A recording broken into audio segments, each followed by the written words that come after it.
Okay, let's hope this works because the microphone is being a pain in the neck again. Hi guys, it's Steffi from the Novelty Corner and welcome back to my channel and welcome to my October book haul. So I've not included about 6 or 7 books in this book haul because I hauled them in my vlog video for when I did my little bookshop tour of Melbourne. So I will leave a link to that up above so that you can check that out if you would like to. Okay, so there are 21 books to show you and that's still a lot considering I'm not showing you the other 6 or 7 of them. Starting off with books that I either received as part of a subscription box or as part of a giveaway.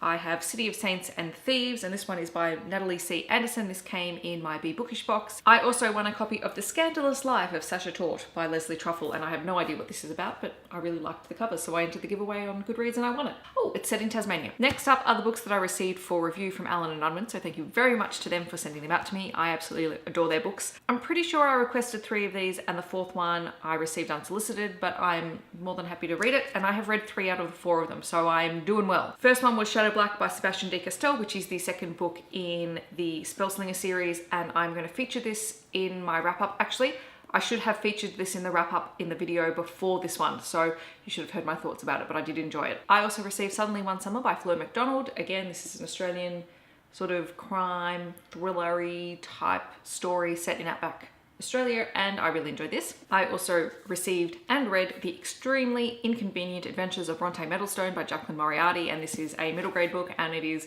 so delightful to read. So if you get a chance to read it, I highly recommend you pick it up. And the book that I haven't read yet that I received is Two Kinds of Truth by Michael Connolly, and I think last month or the month before I read my first Michael Connolly book, and this is from his famous Bosch series, and I haven't read any of those, but I am really intrigued to pick this one up. Next up are the Australian books that I picked up this month. So I like to try and group my Australian books together for you guys because I am a really big fan of Love Oz YA, but also Love Oz Kids and just generally Australian fiction that don't fit into either my review categories or anything else. So most of you have seen me love on this book. This is The Tales from a Tall Forest by Sean McAuliffe. Sean McAuliffe is an Australian satirist, comedian, and he's absolutely hilarious. And this book is the most stunning book that I own. On the off chance that you haven't seen me waving this around on Instagram or on my wrap-up videos, it has the most beautiful gold foiled cover. If I could wallpaper part of my apartment with the hardcover print of this, I absolutely would because it's just gorgeous. But this is a satirical look at fairy tales, and it is well worth a read if you can pick it up somewhere. I don't know if it's available overseas yet, but it's definitely available in Australia, and yes, highly recommend it. At the end of October, I was part of the blog tour for Maria Lewis's new book, It Came From the Deep, and I have actually received that. It is an ebook. But I also decided to find copies of her other series, the Who's Afraid series, so I picked up Who's Afraid and Who's Afraid 2 because these come highly recommended and I haven't had a chance to read them yet, but I'm so excited to pick these up because I believe they're sort of a look at the Wolfman sort of mythology and werewolves and all that sort of thing, so that sounds really intriguing. I also picked up Lady Helen and the Dark Days Club. Last month, Amanda from Cook Read Create was very kind enough to send me the 2nd book in this series, so I finally decided to bite the bullet and pick up a physical copy of the 1st book because I did read it on my e-reader, and I adore this series. This is set during 1800s, I think in the Regency period, and it is a paranormal story by Alison Goodman, and I absolutely adored it. And the last Australian book that I picked up is This Is Shyness by Leanne Hall. I believe this is for Ellie Marnie's Love Oz YA book club. I think that's where I saw it.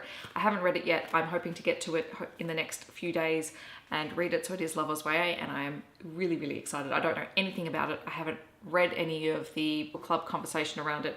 I just want to read it and go into it blind. That's my favorite way to go into books.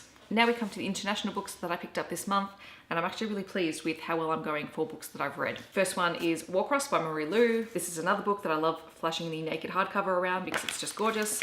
I did really enjoy this book. I did a fake subscription box for it. It's not perfect, but it was fun. I also picked up Radio Silence by Alice Oseman. This won the Silver Inky for the Insider Dog Inky Awards this year, and this was also highly recommended by Sarah, so thank you very much. I did enjoy it. I also found secondhand copies of The Assassin's Curse and The Pirate's Wish by Cassandra Rose Clark. These, I believe, I saw on Sam from Thoughts on Tomes channel, and she highly recommends this series, but it's out of print, and I was just so stoked to find secondhand copies of these. I think I found them on Better World Books, so they are ex-library books, so some of them have got little stickers, but I don't care because I really wanted to read them because, hey, pirates and assassins. I also picked up one of my favorite books of this year, Moxie by Jennifer Matthew, and I adored this book. Absolutely, this is a great contemporary read all about girls standing up for themselves and what they believe in. Definitely one of my favorite reads of 2017. I also picked up a physical copy of Wild Beauty by Anne-Marie McLemore.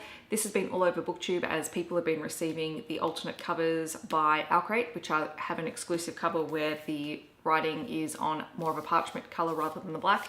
Controversial opinion, I actually prefer this. I prefer the black background. So I'm happy I got this copy. I also picked up Star Wars from a Certain Point of View, which is 40 stories celebrating 40 years of Star Wars, and it's all short stories. There's a whole stack of authors all the way down the side. Hey, Star Wars. I also picked up the special edition of Laini Taylor's Night of Cake and Puppets. This doesn't have a dust jacket, it's just the hardcover.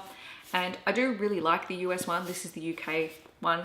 And I was a tiny bit disappointed when I first got this, but it's actually really growing on me. I sort of like the blue on blue. The last two books I picked up are teaching reference books, so they're probably not going to make too much of a difference to or impact on anyone except for me. And that is And Gladly Teach, a Classroom Handbook by Glenn Purcell, and also Classroom Dynamics, a Teacher's Handbook, also by Glenn Purcell, because I went and saw him speak as part of a professional development day that I was at. And I'm pretty sure I actually already own a copy of this, but I don't know where it is. I received it in my first year of teaching, and these are fabulous resources, and they're super short and easy to read, which is my kind of teacher resource book. So there are my books. What did you pick up this month in your book hauls? Let me know in the comments something that you picked up that you're really excited to read, or something that you've read and you absolutely loved. I hope that wherever you are in the world, you're having a wonderful day, and I'll catch you guys in my next video. Thank you so much for watching. Bye guys.